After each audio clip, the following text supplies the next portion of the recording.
Hello, everyone.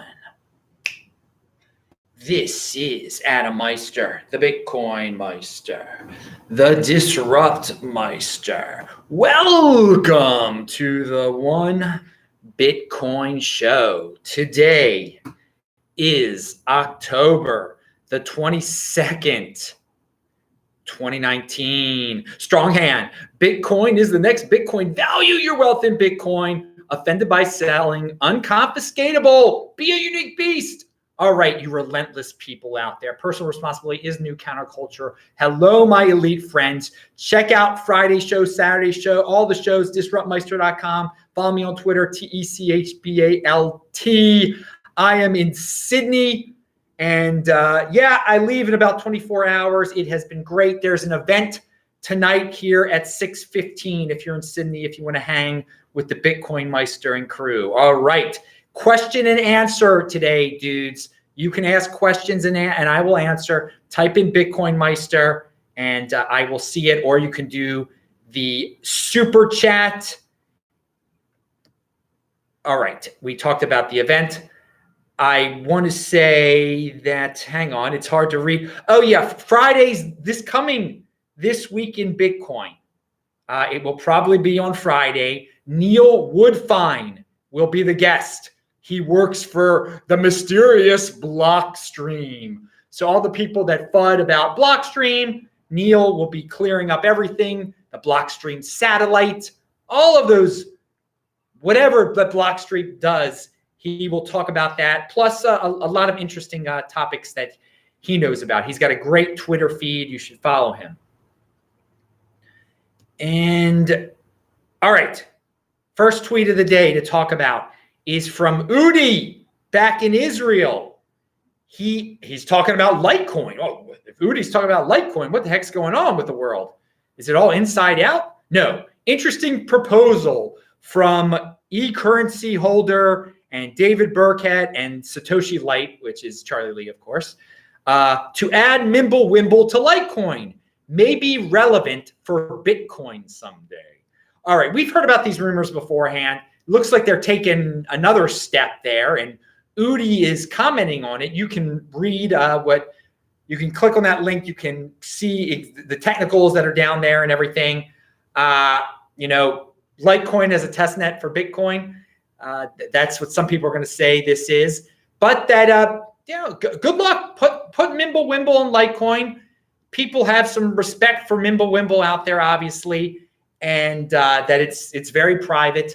How can it be incorporated into Bitcoin in the future is up for grabs, up for debate. So let's see them do it with Litecoin first. I don't know how close they are to doing this with Litecoin anyway, but Udi's tweeting about it. It seems like they've made more progress since it was more so theoretical when I mentioned it a few months ago on here too. So interesting to see Udi bring it up there. And that's how you tie it into Bitcoin there, Litecoin and Bitcoin. Taval Dacres just sent $5 Canadian. And he said, I'm watching the Toronto Raptors game. I'm wondering how many people in the crowd of 15,000 are more concerned about how many points a player has over BTC. Well, I would say of those 15,000 people, probably 14,999 of them I care more about. I mean, they're at a basketball game, so that's already one step toward 80%ism. But yeah, I doubt many people there know what the heck a Bitcoin is. They'd be better off watching the World Series right now anyway if they're talking about sports. Pound that like button. Oh my, tying in sports to this. So, but no, best off is you're learning about Bitcoin right here on the Bitcoin Meister channel. That's really what you should be doing right now, and you're doing that. So very good. At least if you care about your long term. It's always fun to go watch basketball games or baseball games sometimes, I guess. Value your wealth in Bitcoin, not in standings. Pound that like button. Now, here is an awesome. I just stumbled upon this Twitter feed, and they're working on it. It's Satoshi History that you can find it there. It's called Exploring the Mayhem of Bitcoin's Earliest Years. That's what this Twitter feed is going to do. They're going to bring up old stories talk about the history, the wild times of Bitcoin, so we can learn lessons from it. So I like this as a Twitter feed. I instead of bringing up news, bring up the past. Go back to stories that people forgot. So, because people forget so fast in this space, my Lord. It happened in 2017. Most people forgot about it already. They didn't learn their lesson. They're doomed to repeat their lessons. So repeat their mistakes. They're doomed to repeat their mistakes if they didn't learn their lesson. So I like this, what this guy's trying to do. Satoshi history at Twitter. It is linked to below. Everything I talk about in this video is linked to below. You should check out all of those links below. Exploring the mayhem of Bitcoin's earliest years. Yeah, and there's going to be mayhem in the future too. That's what you learn from the past. So again, it's a roller coaster, people. Those you fiat freaks who keep on crying, oh, why did it go down? Why can't I time it right? Don't try to time it. That's why you have a strong hand. You think long term. It's a savings account. You don't time your savings account. All right, so many of you know that I post this show on the Bitcoin Meister Steemit every day. Maybe you're watching it live over there now. Maybe you're watching it taped. Who knows? I'm Bitcoin Meister on Steemit. I've been on Steemit since 2016. Now, one thing you can learn from the past is that you don't buy something you get for free. Steem is the altcoin that powers Steemit that you get for free that you turn into Bitcoin. But there were people who bought it and lost a lot on it. Woo! But this tweet, this mention of Steemit is not about that. They have something called the Smart Media Token now, and it's linked to below. You can check out smt.steem.com. It explains what this thing is all about. Now I bring it up because I am a firm believer that one day cryptocurrency is going to be able to be incorporated into social media, and people aren't going to be addicted to the YouTube and all the other places, and cryptocurrency is really going to be right now. You can earn through Bitcoin just linking that beneath your YouTube channel, so you're not beholden to YouTube and all their rules. But Steemit is trying to be a platform with their own currency. Okay, we don't need to get into that, but they've got this Smart Media Token thing out there now, which means they're still alive. There's a lot of people wondering, is Steemit actually doing anything?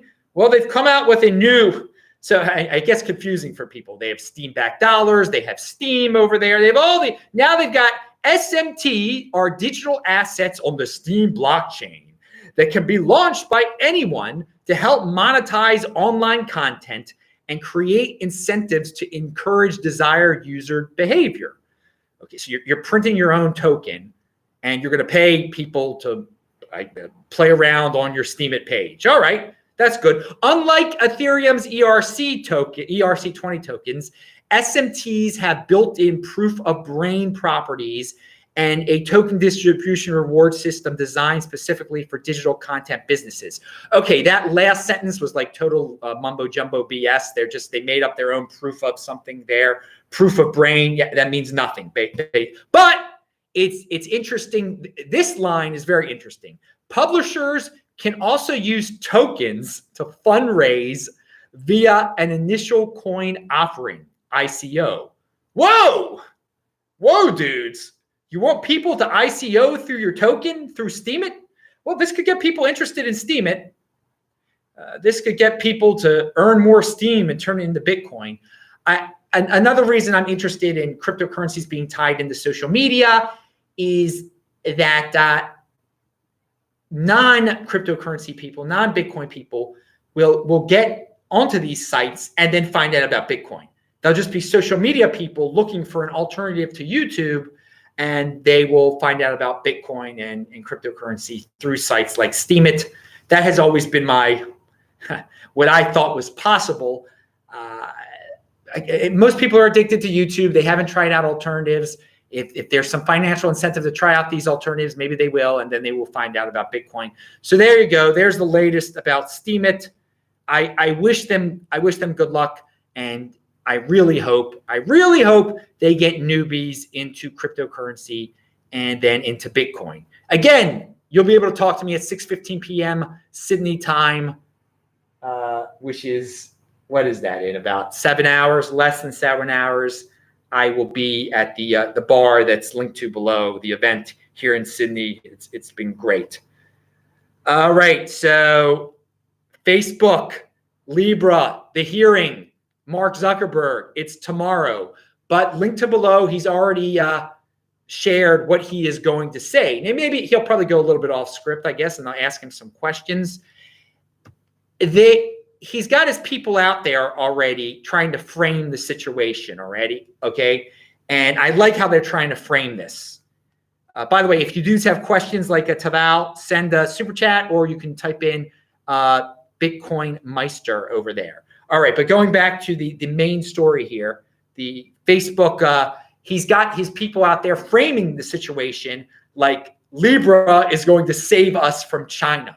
I think that is a good idea to put pressure on Congress. Spin it your own way, dude. That's the way, because everyone's China crazy these days. Oh, you don't want China dominating the world, so use Libra. Now, again, that's people can argue about that, but it is good framing, good persuasion. Facebook's Marcus says China wins with digital renminbi if U.S. nixes Libra. So again, if you don't approve our altcoin, if you don't approve our stable coin, then China is going to win. That's good. You got to get some leverage there. I think a lot of people can jump on that train and feel there's a lot of, right now, Facebook is vilified in so many ways. But hey, if they're battling China supposedly for the good of mankind, then the Senate and the Congress will have a harder time ripping on it and making it harder for this to become a reality. And I think it should become a reality. We should be comfortable with companies printing their own cryptocurrency. Compete, don't complain. They will compete with countries. Companies will. But here again, here's another quote. Mark Zuckerberg will tell Congress that Libra can bring financial services to the world's 1.7 billion unbanked. And if Libra doesn't do it, he said, China's new central bank crypto will. Again, this is linked to below. You can read the entire thing. His written testimony, what he plans to say. Be ready for the turbulence, people. I think we've already started to see the turbulence. People are getting a hold of this. They will say, well, if Libra is looking bad in the eyes of Congress, that's bad for Bitcoin. No, it's not. But people, they confuse the two. That's their personal business. But yeah, you should be ready for tomorrow, Wednesday, being a wild day in terms of the Bitcoin price because of Libra. And if it doesn't happen, who cares? You got a strong hand, so you're happy. Now, he also has said that Libra will not launch unless the regulators are happy. So Zuckerberg gives them a little bit of leverage there too. I wish he would not have said something. I wish something like that. He's really trying to play their game, try to be good little guy. But at the same time, of all the leaders in social media, he's been willing to push hardest against the government. So I give him credit for that. But he does take away some leverage by saying, no, I want your approval.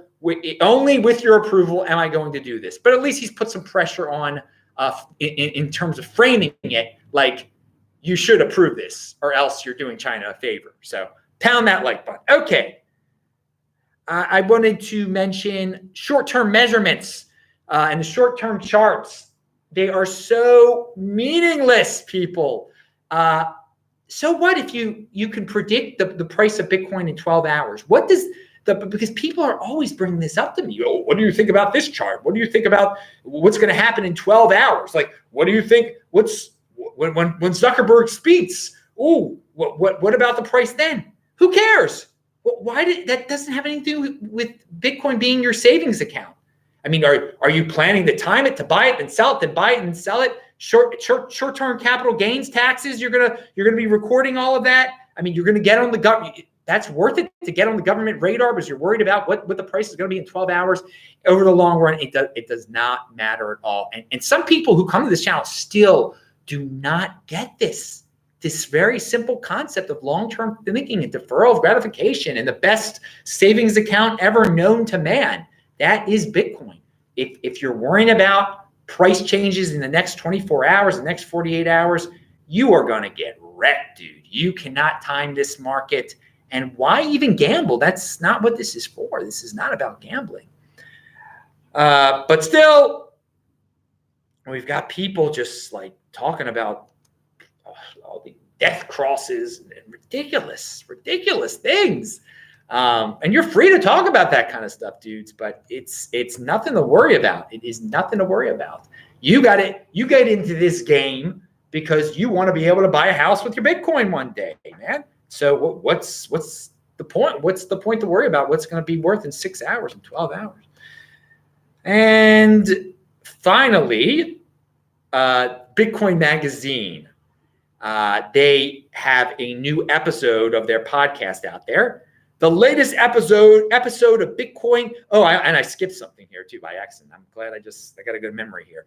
Bitcoin Magazine podcast is now live for this episode.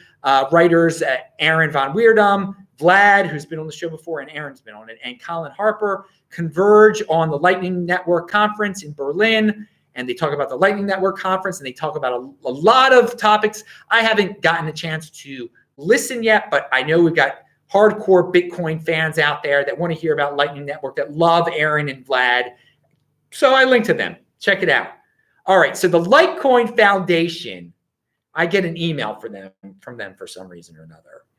And they are promoting this, or have a partnership of some sort with, and they've got Litecoin Foundation has a conference coming up soon. Also, the Steemit people have a conference coming up soon.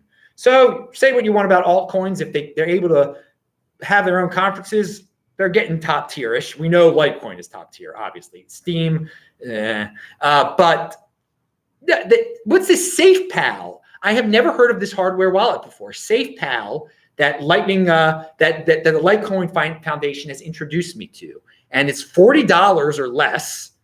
I linked to it below. They call themselves the SafePal S1, your best crypto wallet. And obviously, if Litecoin's promoting it, you can store your Bitcoin on it, you can store your Litecoin on it, and a bunch of other altcoins on it. It's just something I learned. There's your insider information. I've never heard of the SafePal wallet before. It's kind of got a big screen on it. It's like this big, I'd say. Okay, so that was something new. And we got people. Okay, there are some questions over here. 123 No Scope said there is no turbulence because one Bitcoin equals one Bitcoin. That's a good attitude to have. But the fiat freaks out there, and there are a lot of them out there, they're seeing a lot of turbulence. FF2K, how you doing, man? BitPiggies in the house, baby. Everybody check out BitPiggies. That's a great little thing to get kids into Bitcoin. But he says convert to Bitcoin. Yeah, man. If you're for some reason getting something for free, an altcoin for free like Steem, turn that baby into Bitcoin, and of course value your wealth in Bitcoin. So if you've got fiat, you don't have a pressing need for that fiat, turn it into your newfound savings account, Bitcoin. All right, dudes, that is it. I am Adam Meister, the Bitcoin Meister. Oh yeah, haven't been shown. You can get shirts like this linked to below. The Disrupt Meister. Remember, subscribe to the channel, like the video, share the video, pound that like button, baby. Bang that bell button. And I will say hi to all you dudes in the chat. Click on those squares. Seriously, check out all the shows, the recent shows, people, and spread them on Twitter. Follow me on, retweet it. That's how you can support the show. It's a great way to do it. All right, spread the word, dudes. And I will say hi to you guys in the chat now. Bye-bye.